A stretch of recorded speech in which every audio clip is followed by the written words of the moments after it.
আপনি কখনো আপনার বিজনেসের সিক্রেট কাউকে বলবেন না, আপনার স্বপ্ন কাউকে বলবেন না। যদি এটা বলেন তাহলে কিন্তু আপনি কখনো সফল হতে পারবেন না। এটা অনেক মানুষ এই ভুলটা করে। অর্থাৎ আজকে একটা পর্যায়ে আছে, সে আগামী 10 বছর পরে কোন জায়গায় যাবে ওই কথাটা এখন বলে মানুষকে। তাহলে এটা তো সমস্যা। আপনাকে সহ্য কয়জন করতে পারে আপনি আগে বলেন। আপনাকে সহ্য কয়জন মানুষ করতে পারে? আপনি তো নিজেই জানেন আপনার পরিবারের মানুষই আপনার বিরোধিতা করছে। আপনি একটা জিনিস করবেন, এটার মধ্যে কেউ সফল হতে আপনার উপরে কেউ যাক, মানে আপনি কারো উপরে যাবেন, এটা তো কেউ মানবে না। সো এই জিনিসটাকে ফলো রাখবেন।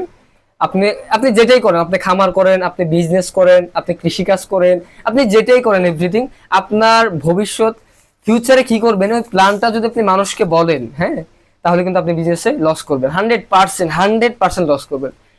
তবে দু একজন মানুষ লাভ হয়, এটা আল্লাহ তালার নিয়ামত। তবে এটা বলতেছি যে আপনি কখনো এটা কাউকে বলবেন না সিক্রেট।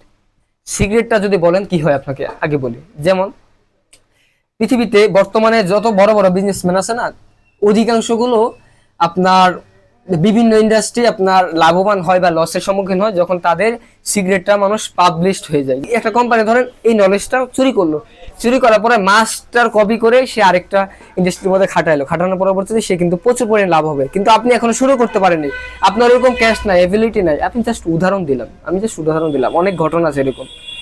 সো আপনি কখনো আপনার বিজনেস মাইন্ডটা মানুষকে বলবেন না প্লিজ।